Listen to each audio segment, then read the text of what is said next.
নমস্কার, সকলকে স্বাগত জানাই সমৃদ্ধ অফিসিয়াল 3.0 আরও একটি নতুন ভৌতিক গল্পের ভিডিওতে। আশা করছি সকলেই খুব ভালো আছেন। আমিও খুব ভালো আছি। আপনাদের এই সাপোর্ট দেখে সকলে যেরকম সাপোর্ট করছেন সেই রকম সাপোর্ট চালিয়ে যান। আমিও চেষ্টা করব আপনাদের আরও দিন দিন আরও ভালো ভালো ভৌতিক গল্প বা কখনো কখনো ঘটনা শোনানোর। তা আজকের যে গল্পটি আমি আপনাদের শোনাতে চলেছি সেটির নাম হলো অন্ধকারের ছায়া।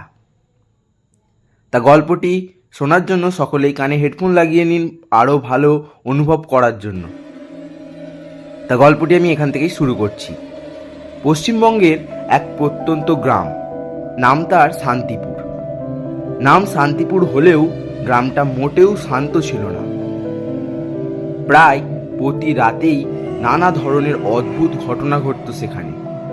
গ্রামের শেষ প্রান্তে ছিল একটা পুরনো জমিদার বাড়ি, যা প্রায় 200 বছর ধরে পরিত্যক্ত অবস্থায় পড়ে রয়েছে। গ্রামের মানুষেরা বলতো ওই বাড়িতে নাকি এক অপঘাতে মৃত জমিদার তার পরিবারের আত্মাদের নিয়ে বাস করে। শুভম একজন শহরের সাংবাদিক।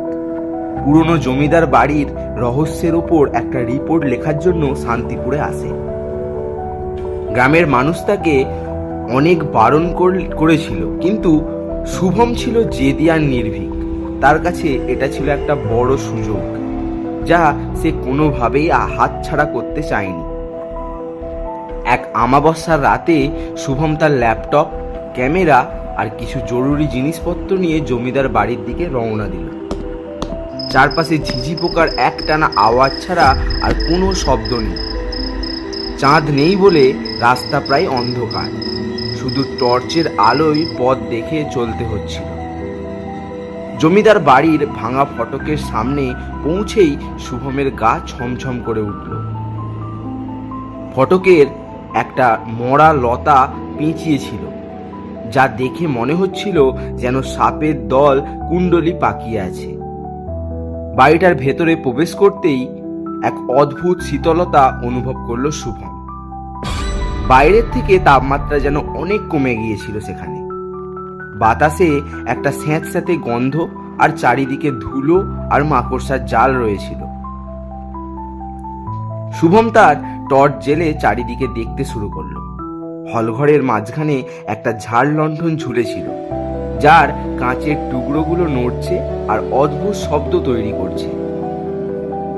হঠাৎ শুভম শুনতে পেল উপরের তলা থেকে যেন কেউ হেঁটে আসছে। পায়ের শব্দটা খুব ধীর কিন্তু খুবই স্পষ্ট। শুভম দ্রুত টর্চ বন্ধ করে একটা ভাঙা থামের আড়ালে লুকিয়ে পড়ল। পায়ে চলার শব্দটা ক্রমশ সিঁড়ি দিয়ে নিচে নেমে আসতে লাগলো। একসময় শব্দটা থেমে গেল। শুভম দেখলো একটা ছায়া মূর্তি তার সামনে দিয়ে হেঁটে গেল। মূর্তিটা সম্পূর্ণ কালো, কোনো আকার নেই, শুধু একটা আবছা আকৃতি। শুভম দেখলো ছায়াটা পাশের একটা ঘরে ঢুকে গেল। শুভম বুঝতে পারলো এটাই সেই রহস্য যার খোঁজে সে এসেছে। সাহস করে শুভম ছায়াটার পিছু পিছু সেই ঘরে গেল। ঘরটা ছিল জমিদার বাড়ির পুরনো লাইব্রেরি। সেখানে শত শত পুরনো বই ধুলোর স্তূপে চাপা পড়ে আছে।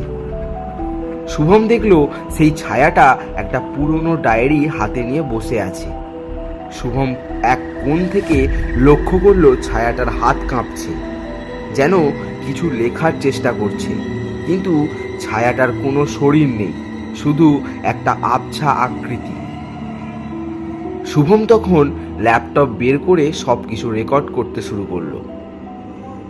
হঠাৎ একটা ঠান্ডা হাওয়া শুভমের পাশ দিয়ে বয়ে গেল, আর তার ল্যাপটপ বন্ধ হয়ে গেল।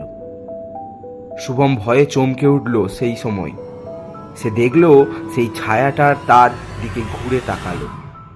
তার কোনো চোখ নেই, কিন্তু শুভম অনুভব করলো যেন কেউ তার দিকে তীব্র দৃষ্টিতে তাকিয়ে আছে। তুমি এখানে কি করছো?